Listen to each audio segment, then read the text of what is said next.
সমস্যা, কোন গাড়ির উপরে আঘাত দিব না, কেউ কোনো ক্ষতি করবো না, কারণ আমরা শান্তির ধর্ম, ইসলামের ধর্ম, আমরা বিজয় মিছিল করবো। ব্যানারের সামনে কেউ যাব না, আমরা সবাই ব্যানারের পিছনে থাকবো, ব্যানারের পিছনে থাকবো। এই যে ব্যানার নিয়ে আসতেছে, কেউ রাস্তা ব্লক করবেন না, ব্যানারের পিছনে থাকবেন, মিছিল মিছিল করবেন, কোন গাড়ির মধ্যে আঘাত করবেন না। সামনে 10 জনের ইমাম সাহেব থাকবে, আমাদের দামগড় ঐক্য পরিষদের সম্মানিত ইমাম সাহেব সামনে থাকবেন, চেয়ারম্যান সাহেব সামনে থাকবেন, বিভিন্ন মিডিয়া কর্মীরা আছে, তারা শুধু ব্যানারের সামনে থাকবে। আমরা ব্যানারের পিছনে থাকবো, ব্যানারের পিছনে থাকবো। মহল্লাবাসীকে আন্তরিক অভিনন্দন জানাই। আমরা এখান থেকে একটু বিক্ষোভ মিছিল করবো, আর একটু কষ্ট দিব আপনাদের। আমরা এইখান থেকে বিক্ষোভ মিছিল শুরু করে টাঙ্গালের কেওডলা হয়ে রাউন্ড দিয়ে আবার টাঙ্গাল এসে শেষ করবো। আপনারা এখানে দোয়া হবে, দোয়ার পরে আমাদের এই মিছিল সমাপ্ত হবে। আমরা এই বিক্ষোভের মধ্যে জানান দিতে চাই নারায়ণগঞ্জ থেকে আমরা ধামগড় ইউনিয়ন যে কোনো সময় ইসলামের ডাকে যখনই ডাক দিবেন আমরা সবাই স্বতঃস্ফূর্ত ভাবে সেই ডাকে সাড়া দেবো ইনশাল্লাহ। আমরা আজকে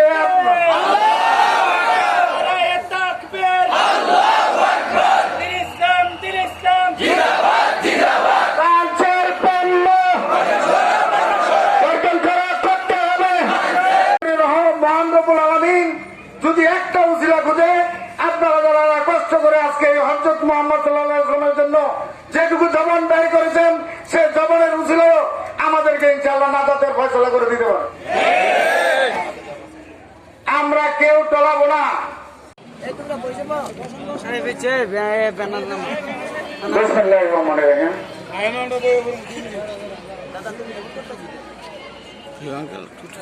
সারা দুনিয়ার শান্তির অগ্রদূত বিশ্বনবী হযরত মুহাম্মদ সাল্লাল্লাহু আলাইহি ওয়াসাল্লামের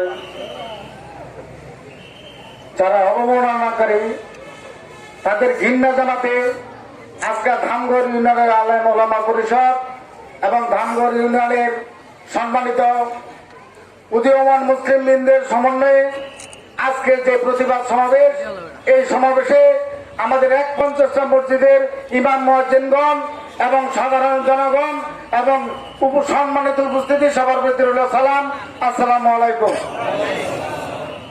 আজকে আমি এই প্রখর রোদে আমার আহ্বানে এবং আপনাদের সহযোগিতা যারা আজকে এই প্রতিবাদ সভায় বিক্ষোভ সভায় উপস্থিত হয়েছেন তাদের প্রত্যেককে আমার অন্তরের অন্তঃস্থল থেকে আন্তরিক অভিনন্দন ও ধন্যবাদ। আমরা আগুন নিবানোর জন্য হেলিকপ্টার, বিমান, জল কামানের প্রয়োজন হয়, ঠিক কিনা বলেন? হেলিকপ্টার, বিমান, জল কামান দিয়ে জঙ্গলের আগুন নিবানো যায়। সারা বিশ্বের মুসলমানদেরকে আগুন জ্বালিয়ে দিয়েছে, বিমান আর কামান দিয়া পারমাণবিক দিয়া বন্ধ করা যাবে না, যাবে না। প্রিয় ভাই সব, আমরা সেই জাতি, আমরা সূর্য সেনের জাতি নয়, আমরা রবীন্দ্র তাকবীর, নারায়ে তাকবীর, মেকরুর দুই গালে, মেকরুর দুই গালে, নবীজির অপমান, নবীজির অপমান। ধন্যবাদ সবাইকে, সবার সুস্থতা কামনা করে আমার বক্তব্য শেষ করছি। আসসালামু আলাইকুম। এখন আপনাদের সম্মুখে বক্তব্য রাখবেন হযরত মাওলানা লোকমান আজাদী, ইমাম ও খতিব। বিসমিল্লাহির রহমানির রহিম। উপস্থিত আজকে আমাদের ধামগড় ইউনিয়নের চেয়ারম্যান আহাদ মাসুদ মোহাম্মদ সাহেব, তার প্রতি কৃতজ্ঞতা জানাই যে আজকে যেই বিশাল একটা আয়োজন করছেন প্রতিবাদ সভা, এর জন্য তাকে ধন্যবাদ জানাই।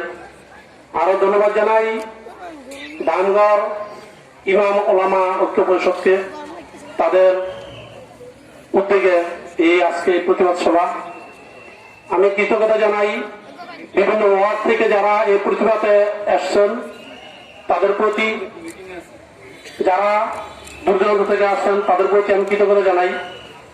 আমি সর্বোপরি আমার জাঙ্গালবাসীকে বলতে চাই, যেহেতু বিভিন্ন ওয়ার্ড থেকে যারা এখানে আসছেন তাদেরকে আপনারা যাতে তাদের কোনো অসুবিধা না হয়, রোড যাতে পালিত না হয়, আপনারা নিজ উদ্যোগে তাদের এই সুযোগ সুবিধাটা করে দিবেন, এই জন্য আপনাদের কাছে বিনীত অনুরোধ রইল।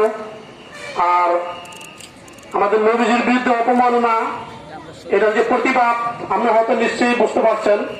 আমি অবশ্যই ইনশাল্লাহ এহরামের কাপড় পরে আসছি, যেটা এর চেয়ে উপর আর কোনো কাপড় নাই। আমি 2018 সালে আমাদের দোয়ায় আমাদের যে কাবা শরীফ, আমরা যেদিকে পশ্চিম দিকে নামাজ পড়ি, আমার খুব মনে আকাঙ্ক্ষা ছিল যারা প্রথম হজে যায় যে এই কাবা শরীফ দেখার। যখন এই চিত্র সামনে আসে, সচক্ষে আসে, তখন আবেগ অনুভূতি এটা ধরে রাখার মতো না। আপনার সেই কান্না, সেই অনুভূতি আসলে আনন্দের।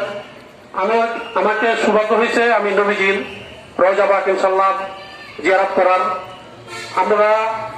আমি দোয়া করি এবং কামনা করি যে প্রত্যেকটা মুসলমানকে সম্মান করবেন। যেই নবীজি উম্মত, একজন উম্মত ছাড়া উনি ব্যস্ত যাবে না, সেই নবীজিকে কেউ অপমান করবেন, এটা কেউ সহ্য করবে না। আমরা